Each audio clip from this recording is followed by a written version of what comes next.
Hey everybody, Brogar here. Going to be talking to you guys about the M95 Gewehr sniper rifle today, which I've shot quite a bit so far as one of the primary sniper rifles that I've been shooting.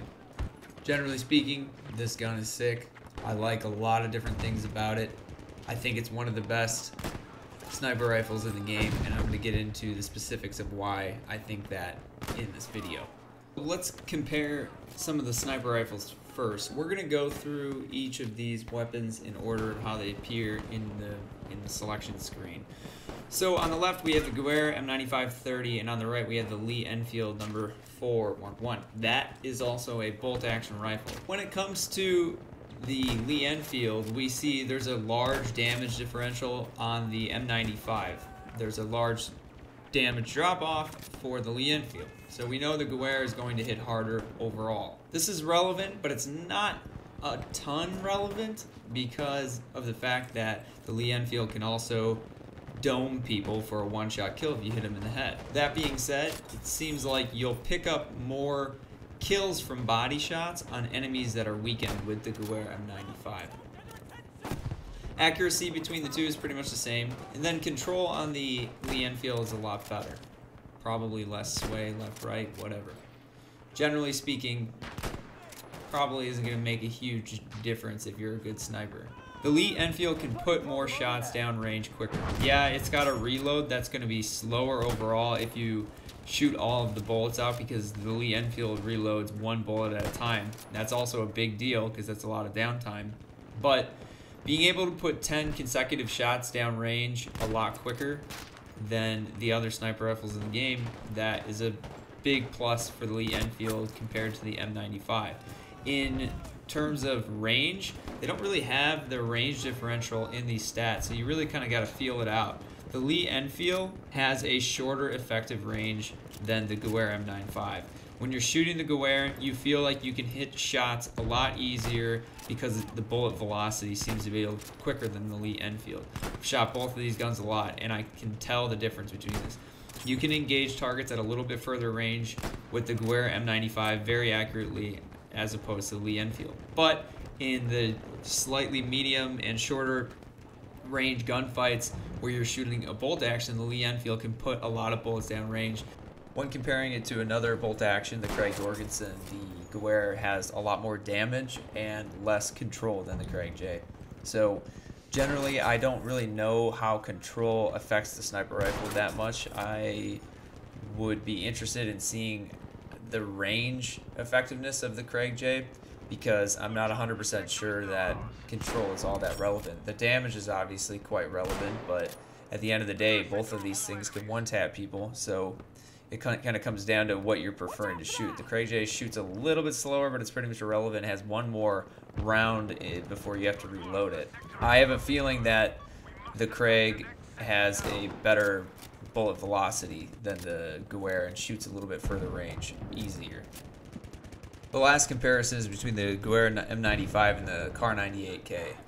The Kar 98 shoots a little bit slower than the Gewehr. The Kar 98 reloads its bullets one by one, as opposed to the Gewehr, which loads a clip. The damage is slightly reduced on the Kar 98, and the control is slightly reduced, but it makes up for that with a longer effective range. You can shoot the Kar 98 further and get headies a little bit easier. Between these two weapons, it comes down to whether or not you want to engage in longer range sniper fights or longer range shooting. That's pretty much my conclusion between when you are picking between these two rifles. If you're wondering what happened to the comparisons between the DMRs and the bolt actions, I decided you really don't need to compare these two in depth because they're such starkly different mechanical guns. If you want to two-tap up an opponent without having to do a bolt, you're going to shoot a DMR or self-loading rifle. If you want to get one-shot headshots, then you're going to use a bolt action. It kind of was redundant, so I started to cut them out. When it comes to the kill potential over time with the M95, there's a number of reasons why I think this gun deserves 3 stars. When it comes to long range fights, I think the gun can hold its own against something like a Kar 98. in the hands of somebody who understands his bullet drop pretty well, you start to get good at longer range fights compared to things like the Lee Enfield. It's definitely better for medium, long. You could hit medium range targets very, very effectively. The bullet drop on this gun versus something that works better at short, medium range like the Lee Enfield is that it has a faster velocity. You don't have to compensate as much for bullet drop, and it just makes you more confident in your shot when you just point and click on a head if they go down in anywhere in the short medium range. The gun's reload rate is relatively reasonable because you're reloading all 5 bullets at once. You don't have to sit there and watch every single bullet get loaded into the gun. And matter of fact, that I think is a big plus to it as well, even though it only has 5 bullets in the clip. It's enough because you're reloading all of them at once. The gun is still effective at closer ranges, especially in the right hands. You can hit flick shots on people that are really close. You can quick scope with the gun. It's just a gun that I've felt that I have a lot of confidence with where I know the bullet is going to go. I feel very sure where the bullet's going whenever I shoot this gun. When it comes to the multi-kill potential for the M95, I'm going to give it 2 stars. I'm going to start with the things that are good and why it deserves 2 stars for them. It can reach out and take down somebody at range. It hits medium range shots very well and effectively, and it can do a good job in short range combat situations as well. For those reasons, it definitely deserves a star because of the fact that it's just going to be able to give you more opportunities than other weapons will confidently. The other reason I think it deserves a star is because your confidence with the shot from the M95 should be pretty high. It's ready to shoot wherever the crosshair is, and that could mean medium range, short range, a little bit of long range. You barely need to compensate a lot of the time. The reason why it doesn't get a 3rd star is because it doesn't shoot as fast as something like the Lee Enfield, and it has 5 rounds in a clip. You're somewhat limited in your multi-kill potential by just the fact that you can't shoot that many bullets downrange. That's somewhat negated by the fact that you should have a lot of confidence in where you shoot with the gun, but at the end of the day, you're not able to put 10, 20 bullets downrange as fast as something like the Lee Enfield would. I've been talking about range effectiveness the entire time I've been talking about this gun, so I'm clearly going to give it 3 stars for range effectiveness. This gun, just to reiterate one last time, can take down people at short range, is an athletic gun in the right hands. You can hit flick shots, you can do quick scopes.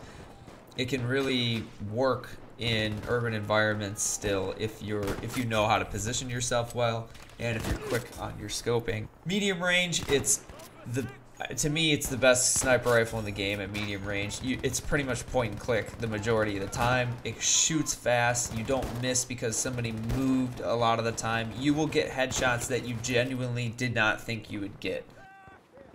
At long range, after you get used to the gun, you can shoot long range very well. You just need to do the same thing you do for any sniper in the game, accommodate some of the bullet drop, and you'll be able to fight somebody who's shooting a Kar 98 at you at 200 plus meters away.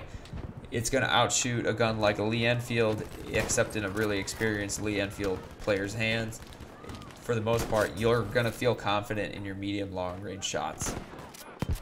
When it comes to efficacy of the M95 at the combat role, I'm going to give it 3 stars again because I can't find a reason why it would fail compared to a DMR or another bolt action rifle to do better at recon class, whether Pathfinder or sniper. If you want to be a sniper and hit shots on defense all day, you can do it at any range you want. You can do it with a 3x, you can do it with an iron sight, you can do it with a 6x. You can do Pathfinder and do a bit more of a run and gun and get up closer in there. The gun is just very flexible. It can be used in a lot of different ways, and I don't see any reason why it should get 2 stars as compared to any other bolt action or self-loading rifle in the recon class. So when it comes to the fun rating on this gun, I'm going to also give it 3 out of 3 stars. I love shooting this gun. I want to gold plate this gun. That takes a lot of time. Any gun that I feel like gold plating, I'm pretty sure I'm having a damn good time shooting. You can get into any range situation and have fun shooting it. You can run and gun, pulling the scope off of it. It's still fine. It's still fun to shoot. It's just, I don't know. It's a really satisfying gun to shoot because you feel like a one-man force to be reckoned with if you're a good sniper. 3 out of 3 stars, without a doubt. This thing's gonna be gold when I stream with it at some point soon. When it comes to the specializations, I want to go through some of my thoughts on how I like to shoot bolt actions with specializations and this gun in particular, but I think they're generally the same specializations for me. The first one I have is quick aim, which is ADSing 33% faster. In closer range combat situations, you need to be able to get into the scope fast and shoot really quickly so that the bullet actually hits where you're aiming. Otherwise, you're going to be practically hip firing. Getting a third faster with that is really relevant. It increases your opportunity window to take out certain targets in certain situations faster.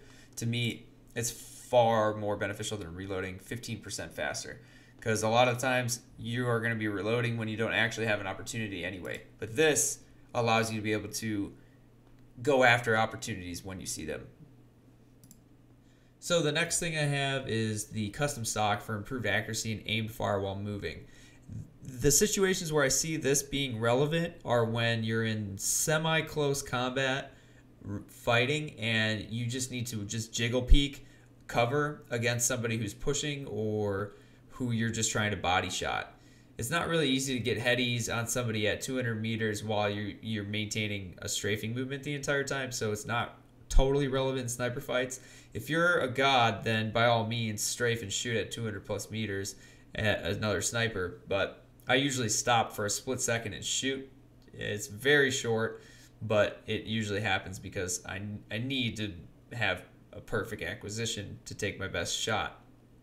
But people who are like on a bridge or in a choke point that are pushing you, you can just quick body shot, go back to cover, come back out, quick body shot, go back to cover.